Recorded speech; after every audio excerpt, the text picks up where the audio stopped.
kabar mengejutkan kembali datang dari pemain timnas Indonesia, di mana melalui postingan videonya dikabarkan Ula Romeni gabung Real Madrid. Dengan bergabungnya ke Real Madrid, Ula Romeni jadi pemain Indonesia pertama yang berlaga di panggung Eropa.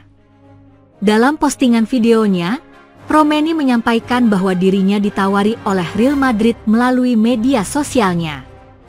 Menurutnya, saat itu Romeni tidak menyangka bahwa dirinya akan ditawari akan bermain untuk Real Madrid. Saya sungguh sangat tidak berharap akan ditawari untuk bergabung di Real Madrid, akunya. Jika benar adanya Romeni bergabung dengan Real Madrid, tentunya ini akan menjadi sebuah kesempatan besar bagi penyerang timnas Indonesia untuk melanjutkan karirnya di kancah sepak bola profesional.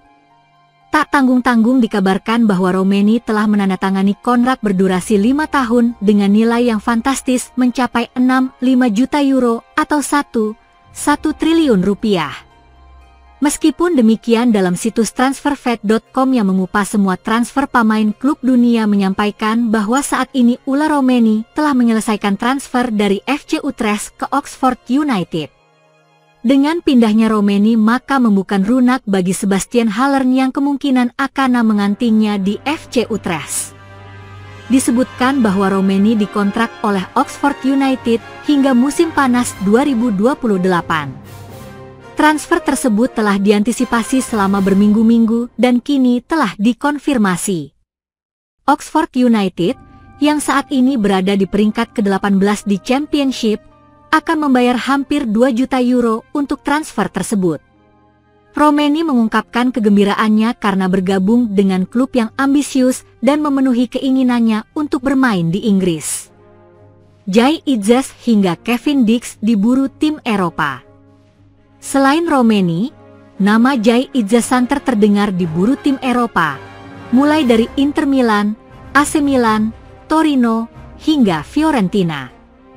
Bahkan terakhir terdengar kabar jika Jai tengah gencar melakukan pendekatan dengan kapten timnas Indonesia ini untuk memperkuat di ajang Premier League musim 2025 hingga 2026. Sedangkan pemain timnas lainnya yang dikabarkan akan bergabung dengan klub Eropa adalah Tom Haye. Dikabarkan gelandang timnas ini tengah dipinang oleh OGC Nice setelah dilepas oleh Almere City. Spekulasi ini mencuat setelah Haye tertangkap kamera berada di Bandara Nice dan dikuatkan oleh pernyataan Bertino. Adapun Kevin Dix dikabarkan masuk dalam daftar tim Borussia Mönchengladbach. Tidak hanya sekedar sebagai pemain dalam memperkuat tim, namun Dix juga dikatakan masuk dalam daftar kandidat untuk posisi kapten Borussia Mönchengladbach. Menurut media Jerman Bild, Kevin Dix telah ditetapkan sebagai kandidat kapten Borussia Mönchengladbach dan bergabung dengan tim Jerman tersebut sebagai agen bebas. Bergabungnya Dix ke Borussia Mönchengladbach setelah kontraknya dengan FC Copenhagen, tempat ia bermain di Liga Super Denmark. Meskipun kesepakatan ini tidak menarik banyak perhatian, kehadiran Kevin Dix dengan cepat menarik perhatian para ahli di Jerman berkat kualitas kepemimpinannya dan pengalaman bermainnya yang luas. Presiden Asosiasi Sepak Bola Malaysia, FAM, Datuk Muhammad Johari Ayub, meminta pelatih timnas Malaysia Peter Klamowski klarifikasi ucapannya terkait pernyataan soal hambatan di tim. Sebelumnya Peter Klamowski memberikan pernyataan setelah timnas Malaysia mengalahkan Vietnam di kualifikasi Piala Asia 2027 di Stadion Nasional Bukit Jalil. Dalam pernyataan tersebut, pelatih asal Australia itu menyebut bahwa ada masalah internal termasuk unsur politik dan hambatan tertentu yang dihadapi timnas Malaysia dalam upaya membawa skuad ke level internasional yang lebih baik. Pernyataan dari Peter Klamowski itu membuat banyak pihak bertanya-tanya. Pasalnya, kemenangan timnas Malaysia 4-0 atas Vietnam di kualifikasi Piala Asia 2027 pada 10 Juni 2025 lalu itu membuat banyak pihak memuji mereka.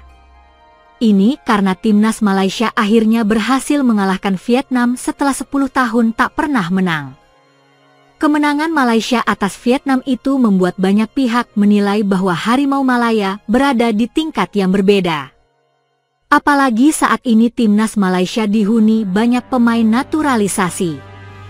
Kehadiran pemain-pemain keturunan dari Argentina hingga Spanyol itu membuat timnas Malaysia tampil lebih garang. Saat banyak pihak yang memuji penampilan Harimau Malaya. Namun, tak sedikit pihak yang salah fokus dengan pernyataan dari pelatih Peter Klamowski yang menyebut ada masalah internal. Presiden FAM pun berhati-hati dalam menanggapi pernyataan dari pelatih asal Australia tersebut. Datuk Muhammad Joy Hari Ayub tersebut meminta klarifikasi ucapan dari Klamowski soal pernyataan hambatan dan politik tersebut. Untuk itu, dengan hati-hati ia meminta sang pelatih bisa memberikan penjelasan dengan baik terkait pernyataan tersebut. Kami memang tidak tahu pasti apa yang dimaksud oleh Klamowski, ujar Datuk Muhammad Joy Hari Ayub sebagaimana dikutip bolasport.com dari media Malaysia, Berita Harian, Selasa, 1 Juli 2025. Saya rasa akan lebih baik jika hal ini ditanyakan langsung kepada Klamowski, dan biarkan dia sendiri yang menjelaskan, ucapnya. Dalam kesempatan yang sama, orang nomor 1 di FAM itu menegaskan bahwa pihaknya selalu mendukung 100% bahkan lebih buat timnas Malaysia. Ia tak ingin mengambarkan dengan jelas pernyataan dari pelatih timnas Malaysia tersebut. Pasalnya, ia tak ingin ada salah pengertian yang justru nanti bisa berbahasa. Kadang-kadang ketika pernyataan diterjemahkan atau disampaikan ulang, konteksnya bisa berubah, jelas Muhammad Joy Hari Ayub. Saya bisa menjamin, sebagai Presiden FAM, kami memberikan dukungan 100% bahkan 150% kepada pelatih dan para pemain, jelasnya. Ia bahkan menjelaskan bahwa federasi satu misi dengan pelatih dan para pemain. Secara tak langsung ia ingin menunjukkan bahwa tak ada gesekan antara federasi dan tim pelatih. Walaupun dalam pernyataannya ia tetap menekankan agar sang pelatih bisa menjelaskan soal pernyataannya tersebut. Presiden FAM ini terlihat ingin menunjukkan bahwa tim akan tetap solid dan tak ada masalah dalam membentuk timnas Malaysia. Kami selalu berada di belakang mereka dan kami satu visi, itu yang terpenting, tuturnya. Kami memulai proyek ini dengan tujuan yang sama dan dukungan kami tetap solid. Saat ini timnas Malaysia memang tengah berbenah dan mulai mendatangkan banyak pemain naturalisasi. Ini dilakukan karena Malaysia tengah mengincar tiket ke putaran final Piala Asia 2027.